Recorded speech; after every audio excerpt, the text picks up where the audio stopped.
Treasure Island. I'm not going to be talking about the Robert Louis Stevenson book, even though it's probably better than the movie that I'm talking about right now. Yeah, the movie from 1950 was actually the first full live-action Disney film.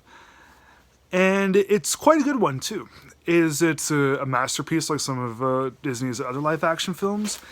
Well, not quite, but, so what, right? It's still like for Walt Disney's first effort to make a live action film. Treasure Island did a pretty good job with it.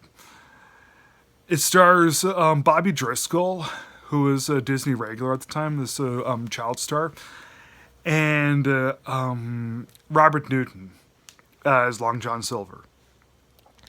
And one flaw that I'll say with the movie is that despite being a family film from the 1950s, it's kind of dark and grim and a little violent, a little too serious, a little light. I mean, it's not really light by any means, but it's still enjoyable. I would say that the Treasure Island would be for kids between the ages of 7 or 8 to maybe 13, roughly. So, yeah, it doesn't have that big of an age gap to it.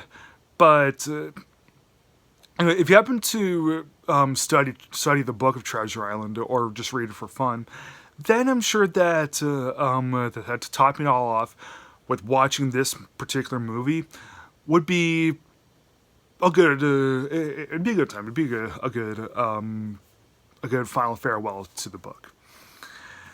So, anyone that's not familiar with what Treasure Island is about, it's about this boy named Jim Hawkins, who in the movie is played by Bobby Driscoll. Comes across this map, and there's all these pirates, all these strange beings that are around, and he really isn't sure of who to trust and who not to trust.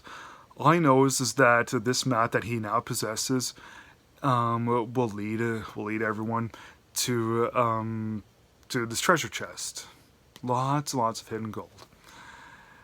And there's this dude named Long John Silver who weasels his way into the ride and tries to befriend Jim because he wants to gain Jim's trust and then eventually take him hostage and everything.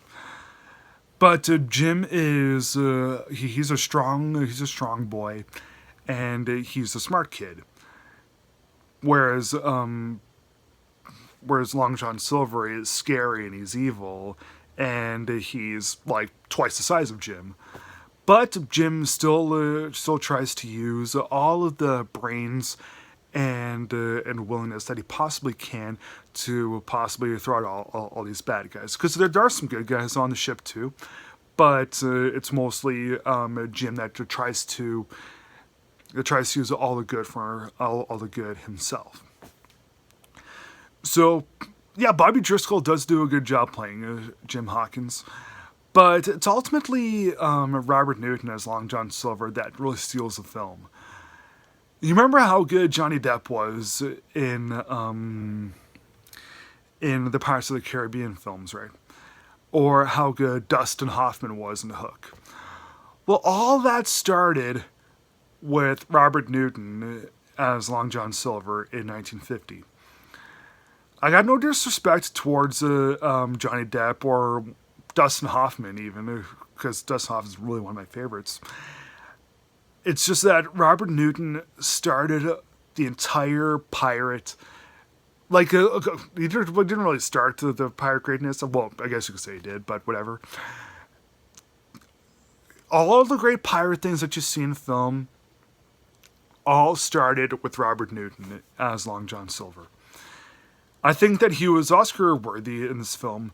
Maybe not really Oscar worthy like for a win, but definitely Oscar worthy for a nomination. Because I say, sometimes an Oscar nomination feels like a win in itself. So, yeah, I think that Treasure Island is a fun film. Like some of the battle scenes are good. There is some cool excitement, some fun elements of peril, and Bobby Driscoll does a good job. Robert Newton does a great job.